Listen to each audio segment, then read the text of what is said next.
you really have to have a deep-seated personal conviction that this thing you're going to do that a lot of people say is really stupid is going to work and going to be important. But I think those three things, focus, personal connections, and self-belief, in my experience, are how things get done in the world. If you don't actually believe what you're doing is really important, if you don't derive satisfaction from what you're doing, then you will not be able to sustain all of the bad things that happen in the incredibly long period of time that the bad things happen over.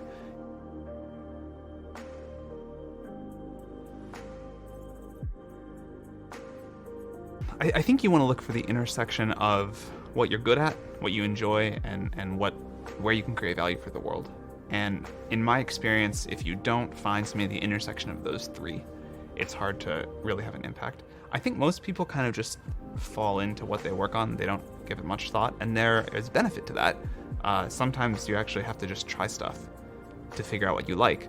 But I really do think it is worth upfront thought about what you're going to spend most of your waking time doing. So I think it's really good when people think about what they're good at, what they like, and kind of how they can create value for the world.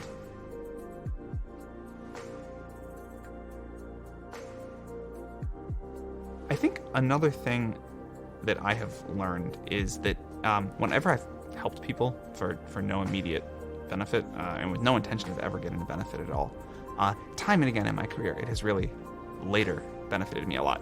So I think you at some point often get to a point in your career where you're limited by how many good people you know, and how many of those you can work with or get to do things that together. And so just helping a lot of people and spending a lot of time with a lot of people has benefited me, years after I've really helped someone for no reason. I get to invest in their startup and it goes on to be a huge success, or we're able to work on OPENAI together, any number of things. I think just trying to help a lot of people, and out of that seeing who is really impressive and who gets things done is helpful.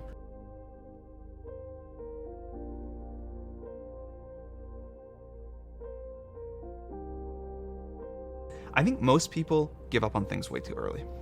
So the mistake that most people make is they try something, it does not immediately work. You see this particularly in young entrepreneurs. It does not immediately work. After 7 weeks, they say, you know what, I tried this thing, it's just not meant to be, and I have too many other projects, and so they immediately give up.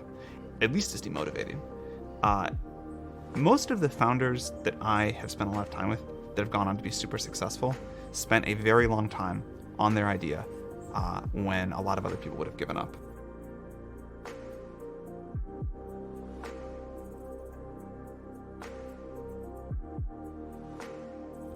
A framework that I have for when to give up and when to keep working is it should be an internal, not an external decision. If people aren't using it, or if people are saying it's bad, that alone is not a reason to give up. You want to pay some attention to that. They might be right. But I think the best entrepreneurs I know, they make an internal decision about when to give up or when to keep working on something.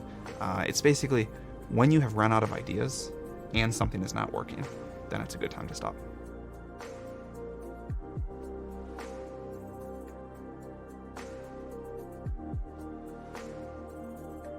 And so the only motivation that I have seen work for people over a long period of time is enjoyment in what they're doing and an intense belief that it matters, and ideally liking the people that they go to work with every day.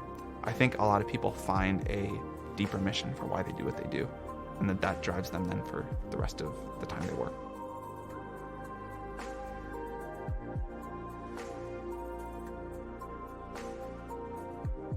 I think another point about motivation that people don't talk about enough is related to burnout.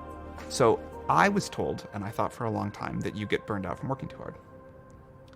And at least in my own experience, what I found is that burnout actually comes from failing and things not working. Momentum is really energizing. The lack of momentum is super draining. And I find that I have infinite energy to work on things that I find interesting and that are working, and almost none to work on things that I either don't find interesting or aren't working. And so I think you see a lot of founders try something and fail and assume that they just can't work hard enough or don't have enough energy or passion or whatever. And that's actually not true. It's just that thing didn't work. And what you should do is shut that company down, go on vacation, and try again. And many people then find that, actually, when I'm doing this thing that I like, and that is working, I have a huge amount of energy and I can get a lot of stuff done. And so when you look at really successful people and say, how do they get all these things done? They have the benefit of momentum, and momentum is energizing.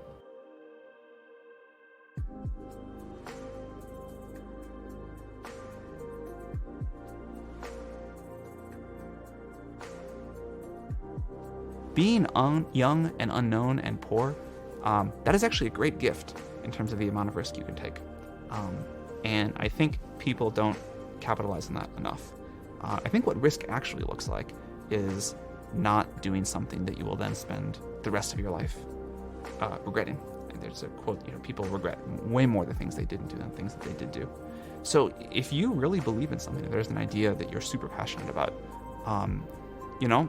and you take a calculated risk to start a company, realizing you may forgo a couple of years of steady income at another job, and whatever else, and maybe people call you a failure or whatever, that's a great risk to take. And if you don't take that risk, I think you have a very high chance that you end up regretting that.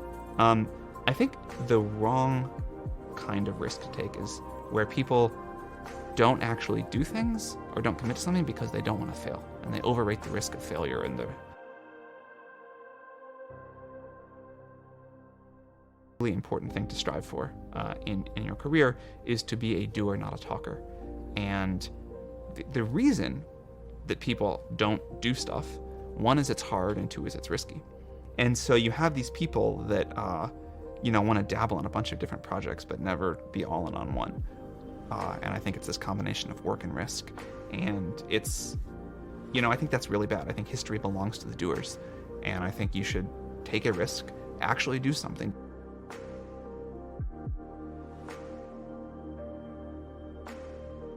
This was one of the other things I learned that I wish I had gotten advice on early in my career, is ask for what you want. You will get told no a lot, but sometimes it will work.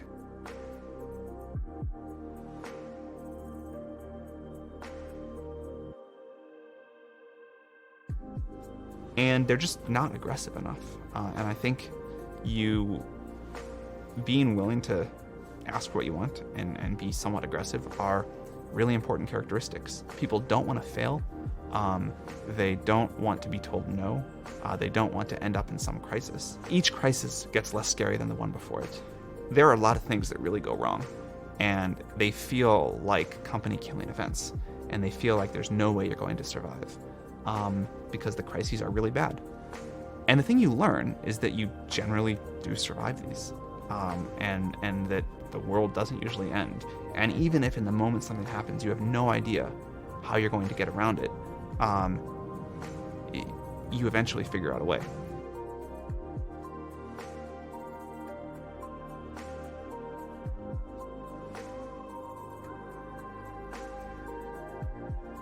I think you want a combination of those two things. You want to have a strong opinion and then be flexible about the details. I think strong opinions about the future are really important. And I think one of the things that I have noticed among the most interesting, the most successful people that I spend time with is that they have strong opinions, strongly held about the future. They are willing to be convinced with new data that they are wrong, but the bar for that is fairly high.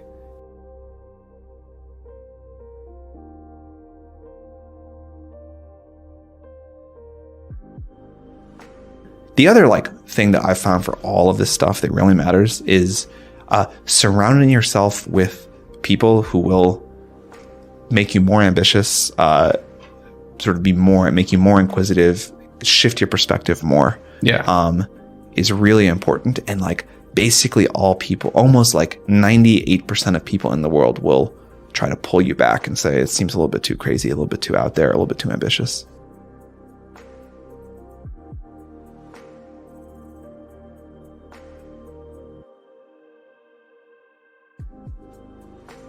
And I think one thing that will happen with the sort of arrival of AGI is intelligence.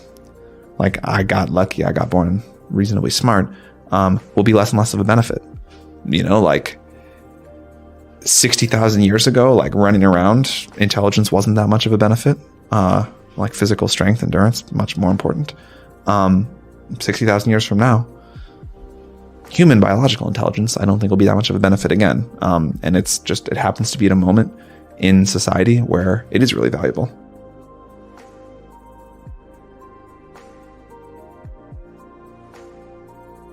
Look, I think people find purpose and meaning in many different ways, and it is the only thing I care about is that people find it somewhere. Yeah. If it's in raising a family, if it's in running a esports team, I think that's like as valid as trying to build AGI. The thing I hate is just people who are apathetic and proud of it.